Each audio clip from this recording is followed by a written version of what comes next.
want to thank each and every one of you for coming out here tonight to arm yourselves with knowledge about a tool that's being covertly used to usher in what Adolf Hitler and George Bush termed New World Order, and that's mind control.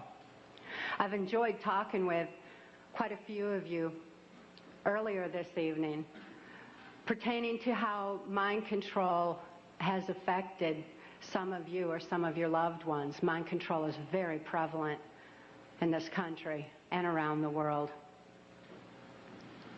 These criminals that are in control of our country operate on the philosophy that secret knowledge equals power. Many government secrets and personal reputations were staked on the belief that I could not be deprogrammed to remember those things that I was supposed to forget. They were wrong.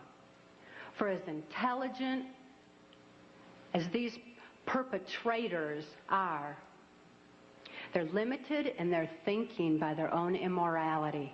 They don't have wisdom. They don't think deep. And they never considered the strength of the human spirit. They never considered what would happen when a good man like Mark Phillips gained knowledge of their secrets and used them to restore a mind rather than control one.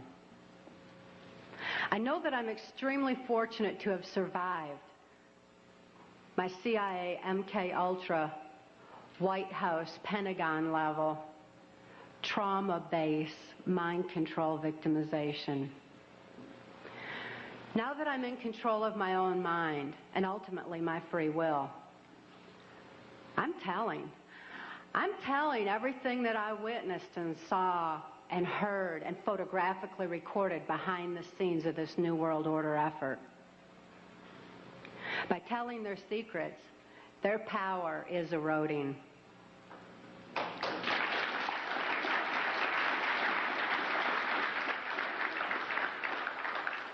I also speak out to give voice to the many, many mind control victims and survivors out there who can't think to speak out and tell what they know and what they've endured. I speak out for the sake of my daughter, Kelly, who's now 16 years old and is a political prisoner in the custody of the state of Tennessee, where she's being denied any rehabilitation due to the political affluence of her abusers. She's counting on Mark and I to get this word out on her behalf. For Kelly's sake and for your sake, Mark and I have gone to great lengths to document the facts and the truths that are listed in our book, Transformation of America. Transformation of America is self-published, uncensored, so that you can have the facts that you have a right to know and a need to know. These truths have been covered up and kept from all of us for a long time under a blanket of so-called national security. This is the same blanket of national security that has prevented us from obtaining justice despite the extensive evidences and documentation we have. We have over 27,000 documents and evidences. Government insider testimony, medical records, more than enough evidence for any legal procedure in this country, including congressional. But this blanket of national security has stopped us from obtaining justice. It's time for truth to prevail. It's time that these truths were brought to light for the sake of humanity as we know it. I'd like to begin by defining mind control by my experience. I realized that my experience was extreme, that the extensive, total robotic, absolute mind control I endured is more limited than the kind of mind control that's proliferating in society. Mind control has kind of a sliding scale where you've got the total robotic mind control on one side, and you've got mind control that's proliferating, such as in occultism in this country, Or Global Education 2000, where children are losing their freedom of thought and their ability to critically analyze. There's so many different aspects of society that are affected by mind control in varying degrees. It's imperative that this information get out. And as I explained, my victimization, it certainly can be applied to all different facets of mind control and mind manipulation. And as Mark and I have heard so many, many times from people who have read the book and heard us speak out, that this is a thread that's tying things together. All of a sudden, this whole new world order is making sense. The erosion of constitutional values, the erosion of morality in this country, all of a sudden, it begins to make sense when we learn about mind control. I was born in 1957 in Muskegon, Michigan, to a multi-generational incest-based family. This means my father was sexually abused as a child, my mother was sexually abused as a child, and they were sexually abusing me.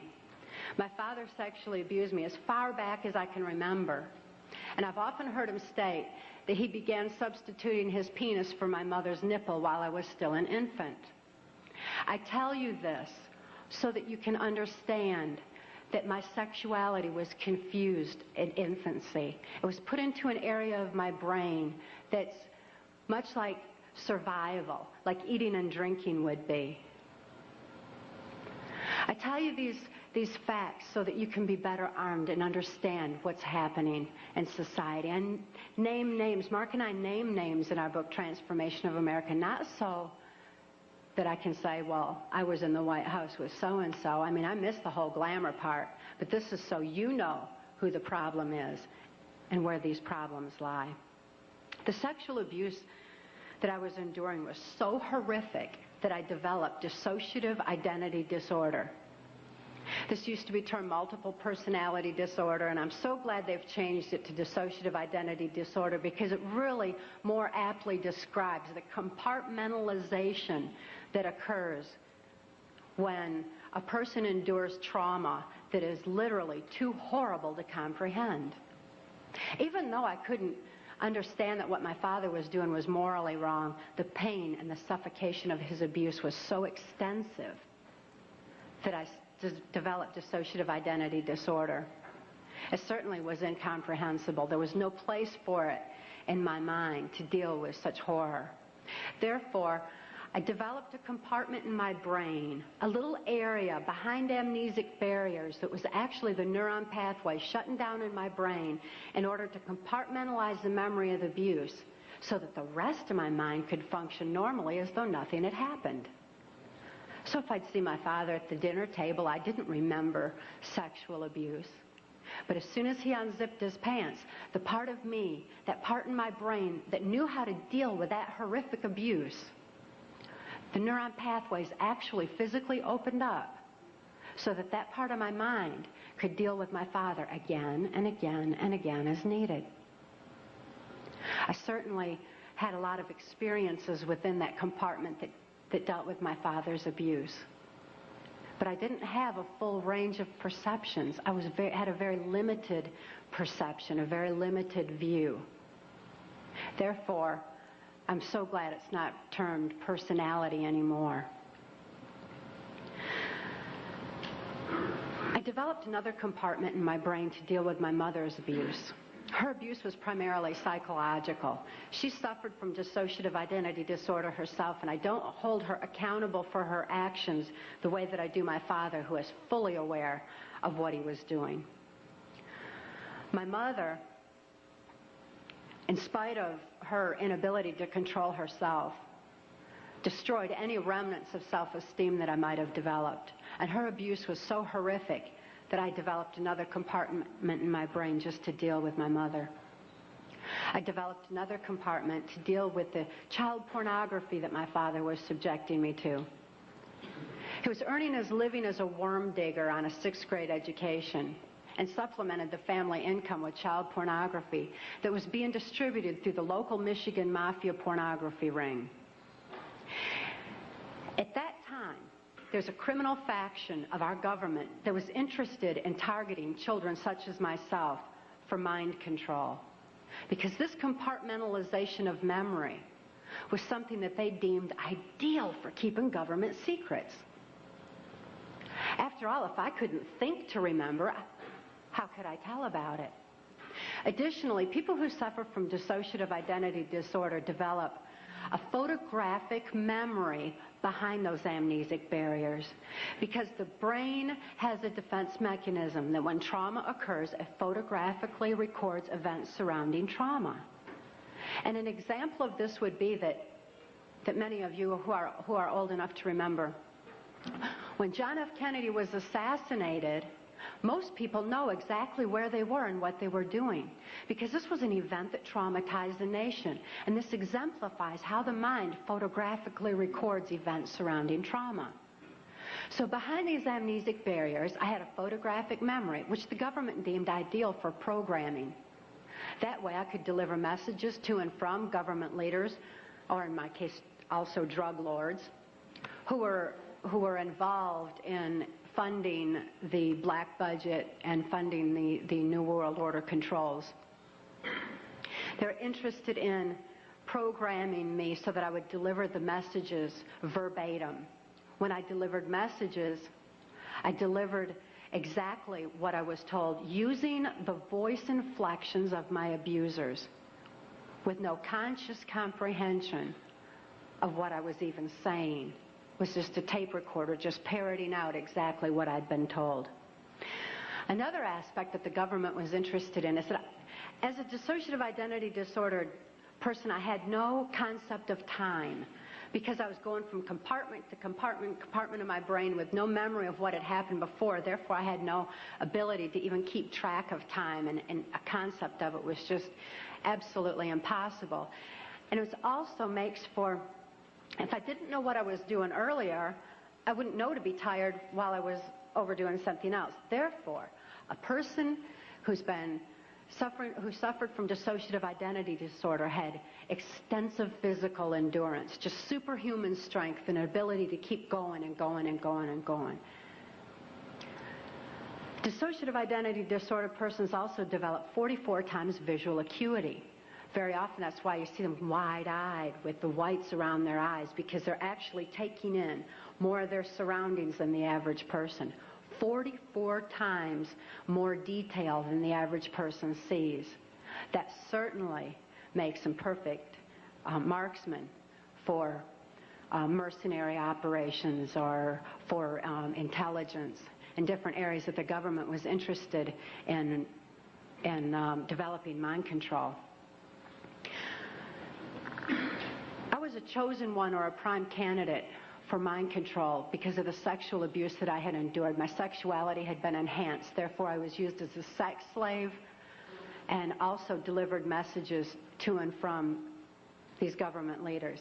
At that time, because the government, this criminal faction of our government, was so interested in dissociative identity disordered persons, they knew that any child that was subjected to child pornography had to have endured trauma so horrible that they had to be suffering from that disorder. Therefore, this criminal faction of our government sanctioned this child pornography ring so that they could identify and target children such as myself for the project. At that time, the politician, local Michigan mafia politician, the politician who was protecting this Michigan mafia pornography ring was a guy named Gerald Ford. This is the same Gerald Ford that went on to become the first unelected president of the United States. Gerald Ford, I never perceived his political affluence. I only perceived him as another abuser like my father, because Gerald Ford also sexually abused me as a child and sexually abused me right on through my mind control victimization until Mark rescued my daughter Kelly and I in 1988. Gerald Ford is not a pedophile per se. He's what I refer to as trisexual. He'll try anything. Any age, anybody, anytime, anywhere, just as long as he had control. Because he had a perversion of power.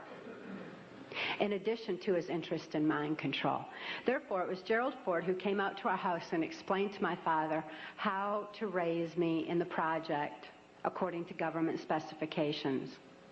My father had been caught sending this child pornography through the U.S. mails, and therefore he was approached and told that if he sold me into that project, that he would gain immunity from prosecution.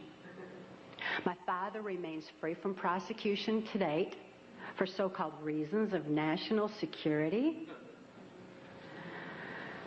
My father thought it was just absolutely wonderful and immediately sold me into the project. He felt like the government condoned child abuse. So did I. I certainly felt like the government did. And my father went on to have 5 more children to raise in the project, so there were 7 of us in all. The rest are still awaiting freedom. Once my father agreed to sell me into the project, I was taken routinely to Mackinac Island, Michigan, which is a political retreat where the Michigan governor's mansion is located. It was a bohemian grove of sorts where politicians met and discussed New World Order controls, where they discussed mind control of the masses, mind control in the school systems, how to use occultism as a trauma base. One of my sexual abusers at that time was the Prime Minister of Canada, Pierre Trudeau. Pierre Trudeau is a professed Jesuit. Now, the Jesuits are an intelligence arm of the Catholic Vatican. There's a criminal faction within these Jesuits. I'm certainly not saying all Catholics are bad, nor am I saying all CIA is bad or all politicians. There's good and bad in everything. But nevertheless, Pierre Trudeau represented this criminal faction of the Catholic Church, of the Jesuits, who believed in mind control of the masses because they wanted to be the one world church in the New World Order. The money that was being brought in through the church was funding New World Order controls. And he firmly believed in mind control.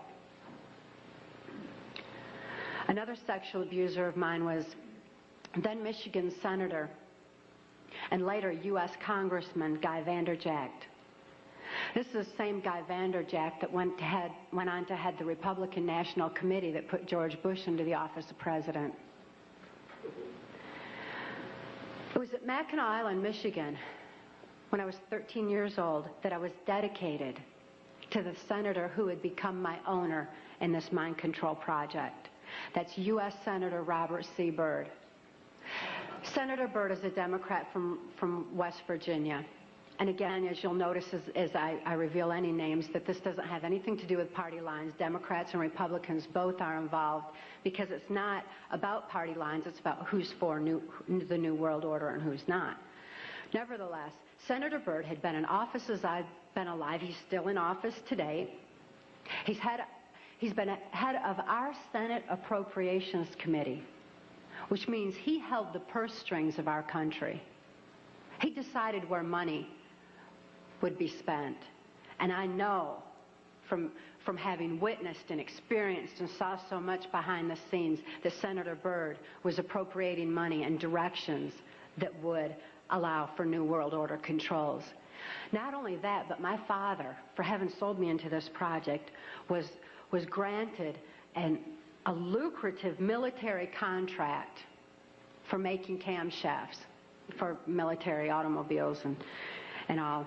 My father became extremely wealthy on his 6th grade education. Senator Byrd, as my owner, would decide where I should go, when, what operations I would be forced to carry out during the Reagan-Bush administration, what places I should be taken specifically for mind control programming. Senator Byrd directed all of my activities. Also around that time, I'd made my first communion in Muskegon's St. Francis de Sales Church. Having made my first communion, I also endured an extra ritual after that was referred to as the rite to remain silent. That's R-I-T-E, as in ritual. This involved Congressman Vanderjagt and the head of our church at that time, a Father Don. And they subjected me to an occult blood ritual. This was so horrific. It was this reversal of the Catholic Mass. It confused my mind because when a person's operating on a subconscious level because they're so traumatized that consciously there's no place for what they're enduring, the subconscious mind has no ability to discern and to question and to reason the same way that the conscious mind does. And this reversal of the Catholic Mass into occultism just made it all seem to run together in my mind. It was absolutely horrific. This blood ritual was so horrible that my mind readily accepted the mind manipulation that I endured afterwards, a hypnotic language, the neuro-linguistic programming, mind control programming, that actually changed the way that my brain was functioning. So that, you know that part of my brain that I said would open up to deal with my father's abuse again and again? They changed that so that they decided when, where, and how that particular compartment of my brain would be opened and accessed. And they replaced the triggering mechanism with hypnotic codes, keys, and triggers, hand signals. There's also phone tones that can also open those neuron pathways and give access to the compartmentalized memory as well. They replaced that at that time. And this was with this right to remain silent. I also had a silence in my head after that, because up until that time, I heard, it was just my own voice, but I heard my voice arguing back and forth with all these different perceptions and from the different compartments in order that I could formulate some kind of a decision about things. I remember before the right to remain silent that I had some free thoughts of my own, and I had hoped for a place in the world where people didn't abuse each other. I'd hoped to have 10 children that I knew would be at least 10 children in this world that weren't abused. I'd hoped for those things, but with the right to remain silent, I lost my capacity, my ability for free will thinking. I lost my ability to even hope anymore. I lost all free will entirely. This right to remain silent silenced this argument that always went on in my head, and instead, all I ever heard from that point on was the voices of my abusers directing me, telling me exactly what it was I was supposed to do. I could only robotically follow those instructions and carry them out. By the time I was ready for high school, Senator Byrd ordered that I be sent to Muskegon Catholic Central High School. At that time, there was an enormous emergence of information. The Catholics had long since learned the effects of trauma on the human mind. They'd learned it and kept records of it for so many years, with such things as the Spanish Inquisition and other aspects where people who didn't follow the belief systems were wiped out. The Crusaders had also recorded a great deal of information pertaining to trauma on the human mind. This information was being merged with the Hitler-Himmler research that the CIA had taken and had been advancing on. The combination of the merging of the information was very powerful. And Muskegon Catholic Central was a place where this information was being brought together. It was at Catholic Central that the very basis, the very groundwork for Global Education 2000 was being implemented. This is Goals 2000, outcome-based education. There's many different names for the program that's being implemented in our school systems. It's being forced on our children by the federal government. Global Education 2000 was designed to increase our children's learning capacity while decreasing their ability to critically analyze. That way they would just readily accept whatever they were told without any question and just take all the information in. At Catholic Central, I got straight A's. I did really good in school because I was photographically recording everything in class. I endured occult ritual in the school chapel, as did numerous other students in the school. I certainly wasn't the only one. As a matter of fact, by that time, I really thought the whole world was involved in this kind of abuse. By then, my whole environment was saturated with it. This occultism, this trauma, created the photographic recording of all that I learned in school. Of course, I had no ability to critically analyze it or to creatively use it in any way, but the information was sure in there. It was while I was at Catholic Central that Gerald Ford went into the office of president. I had been conditioned by that time to believe that I had no place to run and no place to hide. This is a phrase that's used to lock in mind control victims of varying levels. That there's no place to run, no place to hide. We're watching you. I certainly felt like I had no place to run and no place to hide. Who would I turn to? I couldn't turn to my parents. I couldn't turn to my church. Couldn't turn to my school. Couldn't turn to the local politicians. And now I couldn't even turn to the President of the United States. I truly felt locked in, which is exactly what they wanted for total control of my mind. Of course, since then, I've learned otherwise. And Mark wisely taught me while I was in the deprogramming process that I did have a place to run. So right at them. And I had no need to hide. Obviously, they do, by the way. They're covering up all their acts with the national security blanket. After I graduated from high school, Senator Byrd ordered that I be transferred to Nashville, Tennessee. Nashville, Tennessee was heavily involved in mind control at that time through the country music industry, and above all, the proliferation of CIA cocaine operations within the country music industry were already in full swing. The political corruption in Tennessee was just all the way to the top. The country music industry provided a cover for mind-controlled slaves like myself to be taken around the country to the various places as designated, and also to distribute and deliver the large quantities of CIA cocaine that was coming into the country. It was my experience that the CIA's so-called war on drugs is no more than the CIA eliminating their competition as they take over the drug industry worldwide.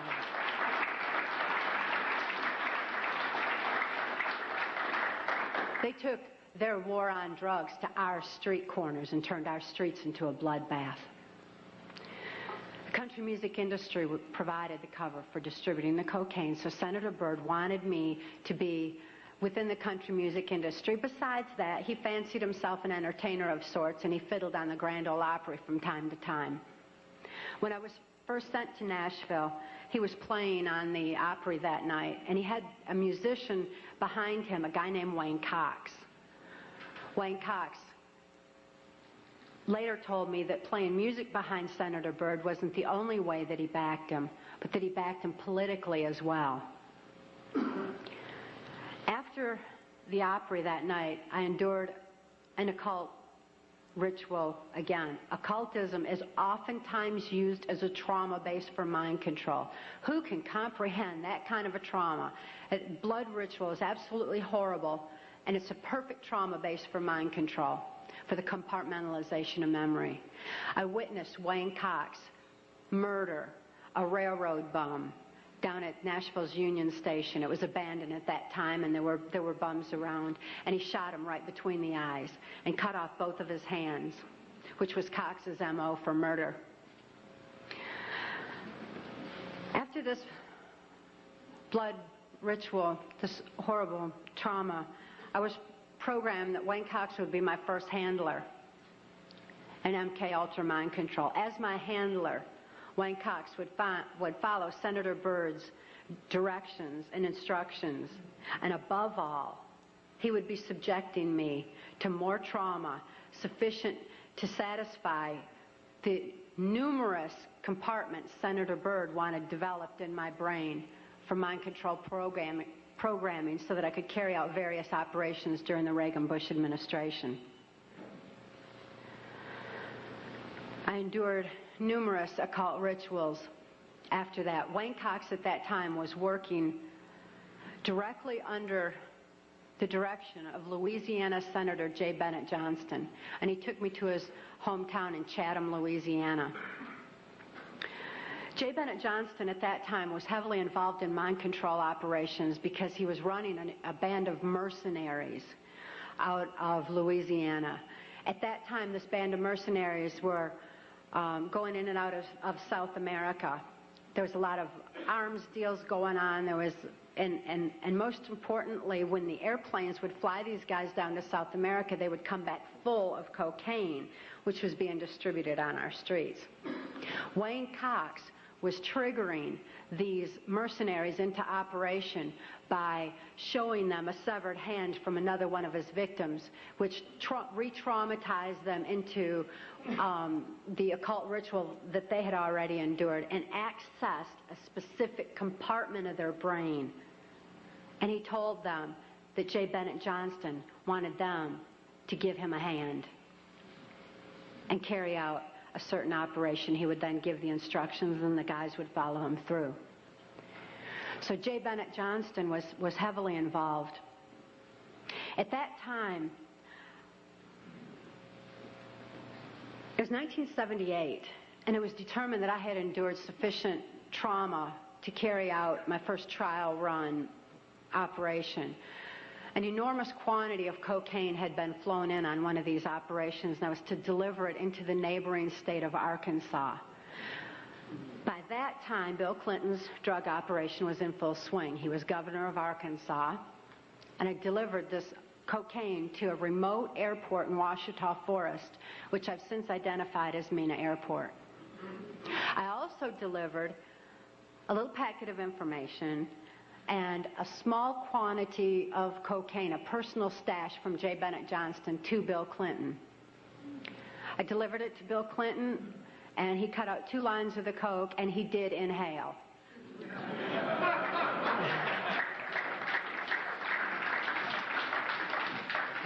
That certainly wasn't the only time I saw Bill Clinton using cocaine. My sexual experience with Bill Clinton was extremely limited, in spite of the fact that I was a sex slave.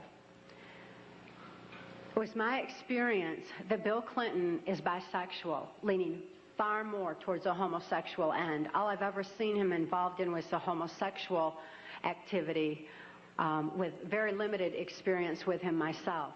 Whereas my experience was much more prevalent with Hillary Clinton, because Hillary is also bisexual, leaning more towards a homosexual end, and it was she who accessed my sex programming to fulfill her perversions. Around this same time, J. Bennett Johnston subjected me to some other mind manipulation that involved, instead of an occult theme, an alien theme. Now these guys who are manipulating my mind and programming me for mind control purposes claimed, and these criminals in control of our country as well, claimed to be gods, demons, and aliens, in order that I feel totally helpless, in order that I felt like they were beyond my realm to affect. And it certainly worked at that time. J. Bennett Johnston told me that he was an alien. He told me that he had been part of the Philadelphia experiment, and when the ship disappeared, it came back a spaceship. This is in keeping with kind of an air-water mirror theme that NASA uses quite frequently, a reversal, because this, again, the subconscious mind doesn't have any reasoning capacity. J. Bennett Johnston then showed me, through his office at General Dynamics, a then top secret stealth. Here was this triangular stealth that wasn't in any of the school books, wasn't being talked about anywhere, wasn't out in the newspapers or anything else. It was being withheld. It was still a top secret weapon system. But I saw this triangular stealth. It looked like a spaceship to me. I'd never seen anything like that. And everything that J. Bennett Johnston was doing and he was involved in certainly was alien to me. So it was easy for me to accept the idea that what was happening was in fact being perpetrated by aliens. I'm not saying that there's no such thing as aliens. That would be foolish of me to even say anything like that at all. But what I am saying is that it was my experience that these were people claiming to be aliens. If there's a reality out there pertaining to any alien influence, we need to sort out the government misinformation and disinformation and mind manipulation techniques that they're using. I know for a fact that the plan is to make all of us feel totally helpless, that what's happening is beyond our realm to affect because we've been taken over by aliens, that our Independence Day is dawning. So beware of that.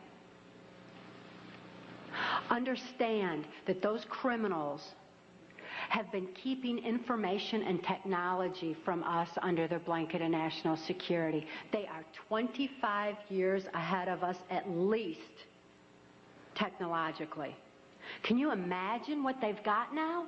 25 years ahead? What's happened that you're aware of in the last 25 years? Microwave ovens, we've got computerization, and they've had access to all of that to continue their own advancements. They're way ahead. So when they say, it's aliens, and they show us some incredible technology, don't fall into the trap of feeling totally helpless, that this is beyond our realm to affect. Superstition begins where knowledge leaves off. And they have been keeping knowledge from us for a long time. People have all kinds of belief systems. And I'm sure each and every one of you has various and different belief systems as well. Regardless of what your belief system is, it is imperative that you know that these criminals are people. They are within our realm to affect. They need to be held accountable for their actions and their crimes against humanity.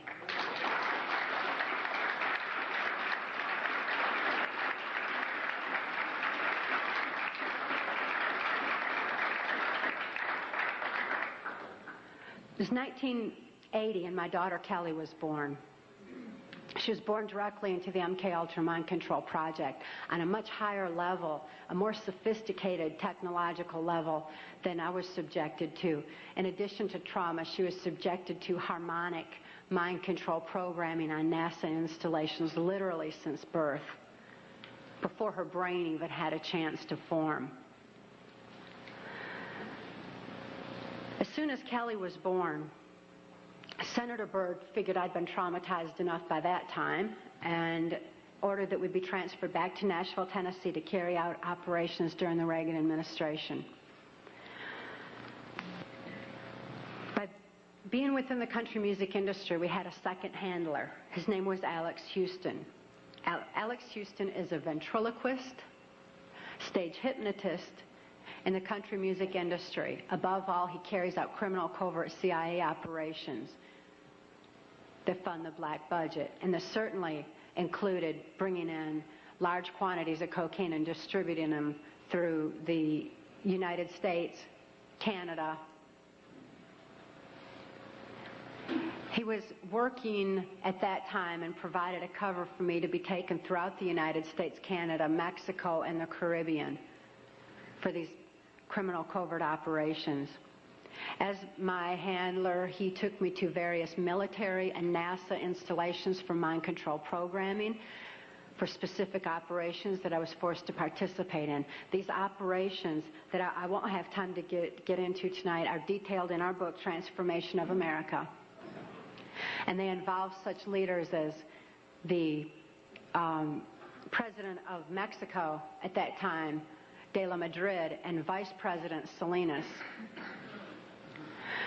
It was my experience that in 1984, there's a CIA trauma base, near-death trauma center that's located in Lampe, Missouri. It's called the Swiss Villa Amphitheater. And they'd bring certain involved country music acts in to bring large quantities of cocaine or bring the cocaine out for distribution, because Lampe, Missouri is just across the Arkansas line and is very much a part of Bill Clinton's cocaine operation. And it was in full swing at that time. It's also interesting to note that this Lampe, Missouri operation is where the country music industry was more conveniently relocated, you know, right there in Branson, so that it would be closer to Clinton's cocaine operations. Lampe, Missouri was a place where I heard George Bush and Bill Clinton talking, where from the point of view I had, they certainly were friends, and they didn't recognize any party lines between them. That's something for the, you know, a smoke and mirrors illusion for the public. It's not something they adhere to, because they had exactly the same agenda, and that was for bringing in this new world order.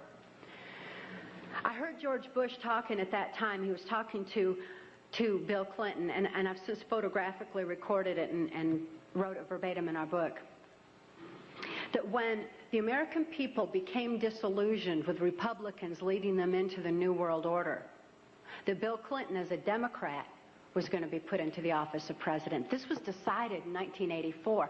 Actually, I'd heard about it even prior to that. But that, as of 1984, they were already discussing it as an absolute fact.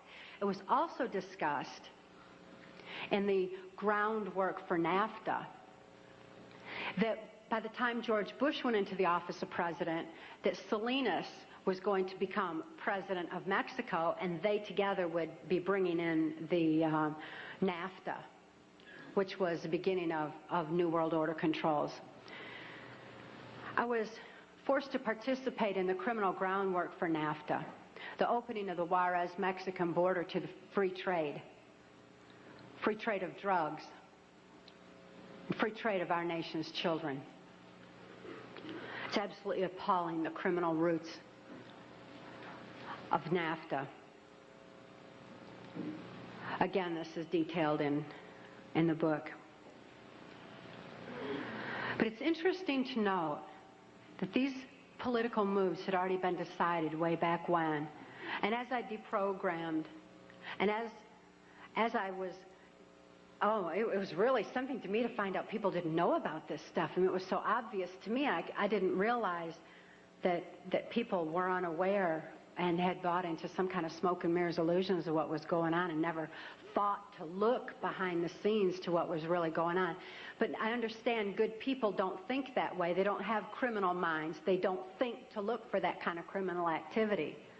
Just like these guys are limited in their thinking by immorality, good people are kind of blinded from that kind of criminal activity until their eyes are open to truth. But this criminal activity that was going on at that time, the people that were involved were following directions from George Bush. I don't purport to know it all. I don't purport to know that George Bush is at the very top of all this, but he is as high up as I knew. It was my experience that Ronald Reagan answered to George Bush, not robotically, not under mind control, but willingly, because George Bush was respected for what he knew about bringing in the New World Order. Consider his past. George Bush first began with the United Nations. Then he went on to head our CIA. Then he ran our country through 3 administrations that I'm aware of, the Reagan administration, his administration, and the Clinton administration, because Reagan and Clinton both answered to him. Mexican President de la Madrid answered to him and knew that Salinas was to be coming into power, and Salinas had more influence in Mexico at that time than de la Madrid, that, as far as my experience was concerned. Also, Saudi Arabian King Fahd followed orders from George Bush, as did the Prime Minister of Canada, Brian Mulroney. In 1983, I heard Ronald Reagan and Brian Mulroney discussing the New World Order. Senator Byrd had acted in the capacity of a pimp and prostituted me to Reagan, and I was present at this White House cocktail party. Now, Ronald Reagan certainly provided a wonderful smoke and mirrors illusion for all of us. For those of you who don't want to believe that he's involved in this, he told you he's an actor. And he did a real good job of it for a long time. That was his role. That's what he was supposed to do. Nevertheless, I heard Ronald Reagan telling Brian Mulroney that he believed the only way to world peace was through mind control of the masses. I know from experience there's no peace of mind under mind control. And I wonder at a world peace where people don't have peace of mind. Mind control, the ramifications of mind control are far-reaching, because I also know that under mind control there's no free thought. Without free thought, there's no free will. Without God-given free will, there's no soul expression. What kind of a world peace can we have without any free will or any soul expression, without any spirituality? Mind control needs to be exposed in order that people maintain their freedom of thought, in order that people maintain their free will and have that spiritual expression, because of spirituality, when people have soul and spirituality, they're going to be acting in a capacity of love anyway. That is where world peace is, not in mind control.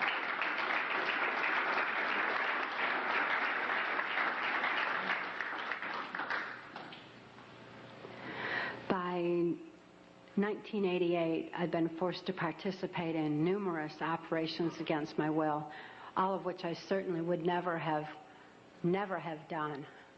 I guess if I had had any part of me that was willing to do anything like that, mind control would not have been necessary.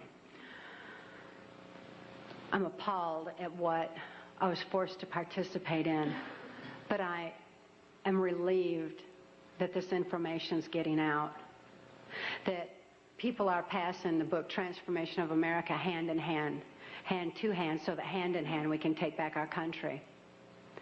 This information is information that you have a right to know and a need to know, and their controlled medias are not going to suppress truth. Truth prevails.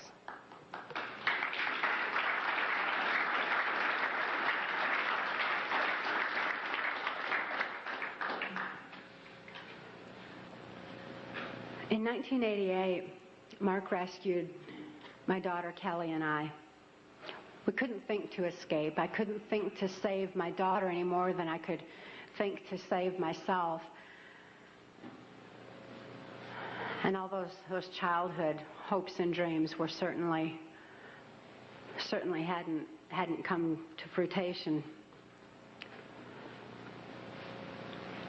When Mark rescued Kelly and I, we didn't have any ability to even hope for good people. We didn't know they even existed. We didn't have a capacity to trust anyone. It wasn't within our realm of experience. I couldn't think to reason that Mark was a good guy. But I'd seen him with his animals. And even though I didn't have any ability to consciously reason, and Kelly didn't have any ability to consciously reason things out or to think things out, we had this extra sense developed. We sensed things very strongly. After all, when you consider that we use, 10% of our brain, we'd been like blasted into other parts of our brain, and these parts of our brain were real perceptive on what's considered, I suppose, psychic levels by some definition. When we had a sense for things, kind of like the animals did. And we noticed that the animals loved Mark. He had these raccoons that he'd rescued. He had 3 raccoons, and they all loved him, and they hugged him, and they wrapped their arms around his neck, and they patted on his face and kissed him. And, that was really a neat thing for us to see, because we had only seen our animals abused.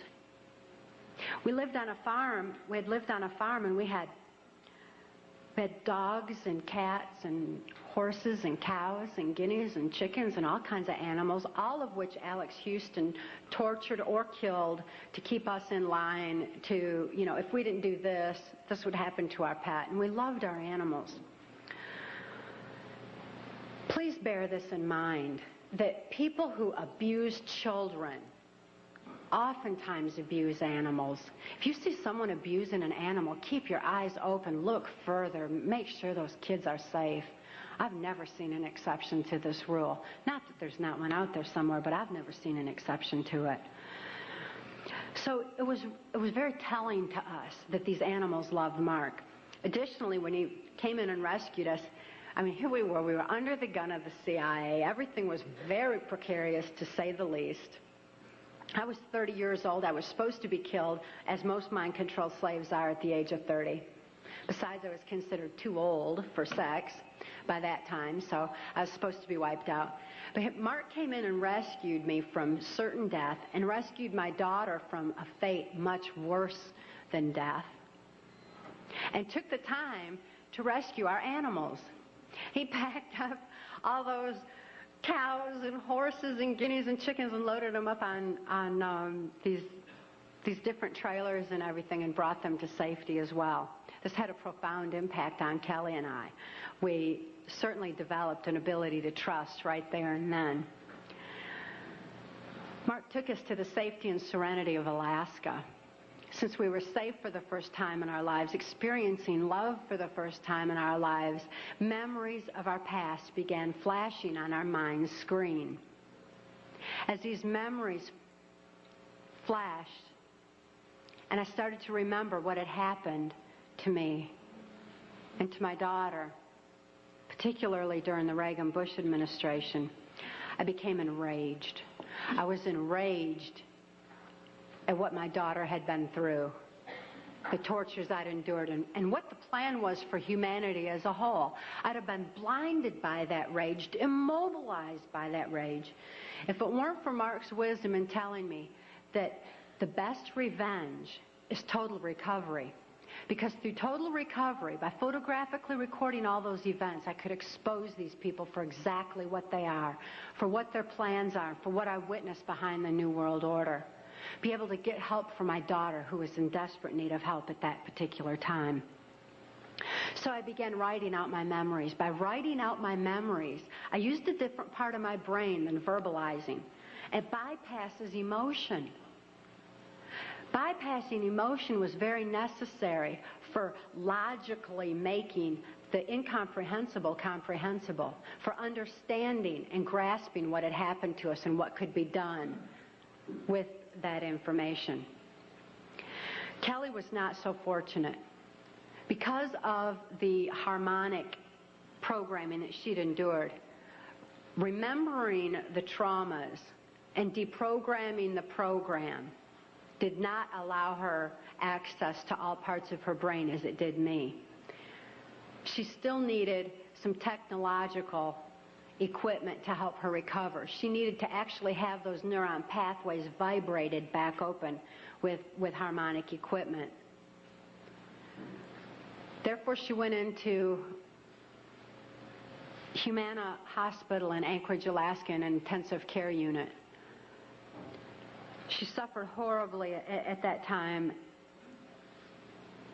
and responded only to some psychological intervention and not to any conventional medications. Kelly was actually suffering respiratory failure because mind control has advanced to the point where they know the ins and outs of the brain and the mind so well that they know how to program not only the subconscious, but to go into the primitive mind, the very area of our mind where blinking, breathing, and circulatory, heartbeat, all that is regulated. And they could go in there and put death programs in place. In my daughter's case, it was respiratory failure, so that in the event that she ever had cause to remember, which they never expected could happen, but in espionage, that can happen. We've heard of that, where the brainwashed and where they have the memory accessed. So they wouldn't have to take the old cyanide pill anymore like they used to, like spies used to. Instead, they would just simply go into respiratory failure, circulatory failure, and no information would be released at all. There was no chance of the information getting out that way. Since my daughter was being raised was genetically and mind controlled, being brought up to be in espionage, she had that program in place and it went into effect. Because of the medical attention that she needed, she was she became quickly thrust into the illegal and immoral custody of the state of Tennessee, where she remains today. The violations of laws and rights that proliferated in her so-called legal case were extensive. We had one clean district attorney that went in and told the judge that he was violating constitutional rights and human rights in my daughter's case, and cited law after law after law, and the judge interrupted him and said, but laws do not apply in this case for reasons of national security. This certainly raises a question. What does national security have to do with a documented, validated, and proven rape and molestation of a child's mind and body?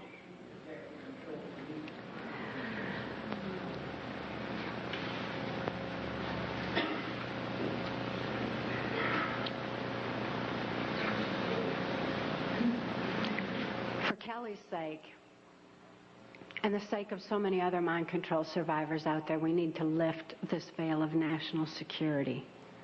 We need to repeal the 1947 National Security Act.